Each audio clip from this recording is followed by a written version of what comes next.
আজ আমি আপনাদের সামনে এমন একটি বিষয় তুলে ধরতে চাই যা শুধুমাত্র একটি প্রতিষ্ঠানের বিরুদ্ধে অপপ্রচার বা ব্যক্তিগত বিরোধের বিষয় নয়। এটি সরাসরি বাংলাদেশের গার্মেন্টস, টেক্সটাইল এবং আন্তর্জাতিক সাপ্লাই চেইন খাতের ভবিষ্যতের সাথে সম্পর্কিত।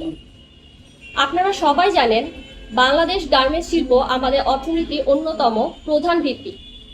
এই শিল্পে লক্ষ লক্ষ মানুষের কর্মসংস্থান হয়েছে এবং বাংলাদেশের বৈদেশিক মুদ্রা আয়ের একটি বড় অংশ এই শিল্প থেকেই আসে। বাংলাদেশে বর্তমানে বিশ্বের অন্যতম বৃহৎ তৈরি পোশাক শিল্প রপ্তানিকারক দেশ। কিন্তু একই সঙ্গে আমাদের সামনে একটি নতুন বাস্তবতা তৈরি হয়েছে। বিশ্বব্যাপী বাণিজ্য ব্যবস্থায় এখন দ্রুত পরিবর্তন আসছে। বিশেষ করে ইউরোপীয় ইউনিয়ন উন্নত বাজারজাতগুলোতে এখন সাপ্লাই চেইনের ক্ষেত্রে নতুন কিছু মানদণ্ড চালু হয়েছে, যেমন ট্রেসিবিলিটি, সাপ্লাই চেইন স্বচ্ছতা, পরিবেশগত দায়বদ্ধতা এবং carbon tracking, circular economy, digital data ব্যবস্থাপনা। এই নতুন কাঠামোর অন্যতম গুরুত্বপূর্ণ অংশ হচ্ছে digital product passport. Bashundhara Diapant এখন আরো উন্নত। এই hot air through top sheet দ্রুত শোষণ করে সোনামণিকে দেয় কোমল অনুভূতি। ডিজিটাল প্রোডাক্ট পাসপোর্ট এমন একটি ডিজিটাল ব্যবস্থা যেখানে একটি পণ্যের সম্পূর্ণ তথ্য, কাঁচামাল কোথা থেকে এসেছে, কোথায় উৎপাদন হয়েছে, কোন কোন উপাদান ব্যবহার করা হয়েছে, কার্বন ফুটপ্রিন্ট কত এবং রিসাইক্লিং তথ্য কি, এইসব কিছু ডিজিটালভাবে সংরক্ষিত থাকবে। ভবিষ্যতে ইউরোপিয়ান ইউনিয়নের বাজারে প্রবেশ করতে হলে এই ধরনের ডিজিটাল ট্রেসিবিলিটি ব্যবস্থা অত্যন্ত গুরুত্বপূর্ণ হয়ে উঠছে। এই বাস্তবতা উপলব্ধি করে প্রণোয়ারা কনসাল্টিং ফার্ম বাংলাদেশের গার্মেন্টস ও উৎপাদন শিল্পকে ভবিষ্যতে এই আন্তর্জাতিক কাঠামোর সঙ্গে সংযুক্ত করার জন্য কাজ করছে। আমাদের কাজগুলোর মূল ক্ষেত্রগুলো হচ্ছে ডিজিটাল প্রোডাক্ট পাসপোর্ট বাস্তবায়ন, সার্কুলার ডেটা ইনফ্রাস্ট্রাকচার উন্নয়ন, সাস্টেইনেবল সাপ্লাই চেইন ট্রান্সফরমেশন, আন্তর্জাতিক প্রশিক্ষণ ও সক্ষমতা উন্নয়ন, আন্তর্জাতিক প্রযুক্তি সহযোগিতা। আমাদের লক্ষ্য একটাই, বাংলাদেশের শিল্প খাতকে ভবিষ্যতে বৈশ্বিক বাণিজ্যের জন্য প্রস্তুত করা। এই লক্ষ্য বাস্তবায়নের জন্য প্রণোয়ারা কনসাল্টিং ফার্ম বিশ্বের বিভিন্ন আন্তর্জাতিক প্রযুক্তি প্রতিষ্ঠান, গবেষণা সংস্থা এবং সাপ্লাই চেইন বিশেষজ্ঞ সংগঠনের সঙ্গে সহযোগিতামূলকভাবে কাজ করছে। এর অংশ হিসেবে আমরা চেক রিপাবলিকের প্রযুক্তি প্রতিষ্ঠান সারসিড এর সঙ্গে একটি সমঝোতা স্মারক অর্থাৎ এমওইউ স্বাক্ষর করেছিলাম।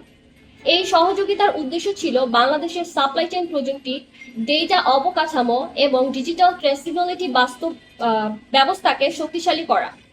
এছাড়াও আমরা ভারতের আন্তর্জাতিকভাবে স্বীকৃত সাপ্লাই চেইন শিক্ষা প্রতিষ্ঠান নোওয়ার্কস এডুকেশনের সঙ্গে কাজ করছি, যারা বিশ্বখ্যাত এএসসিএম অর্থাৎ association for supply chain management US এর প্রশিক্ষণ কার্যক্রম পরিচালনা করে থাকে।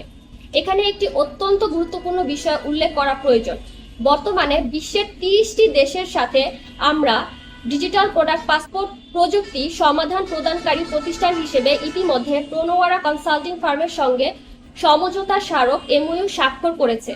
অর্থাৎ আমরা 30টা দেশের সাথে এমওইউ স্বাক্ষর করেছি অলরেডি।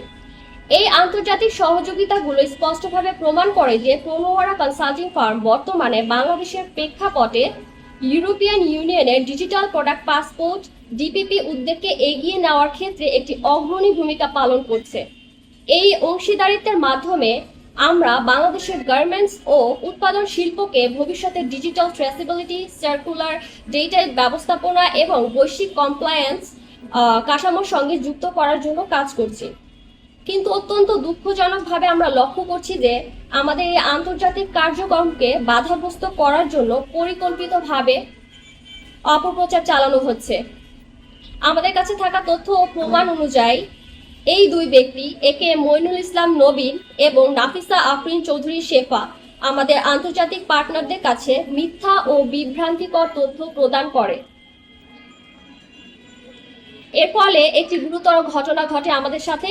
2026 সালের 23 জানুয়ারি চেক রিপাবলিকের একটি প্রযুক্তি প্রতিষ্ঠান সারসিড আমাদের কাছে একটি আনুষ্ঠানিক ইমেইল পাঠায়।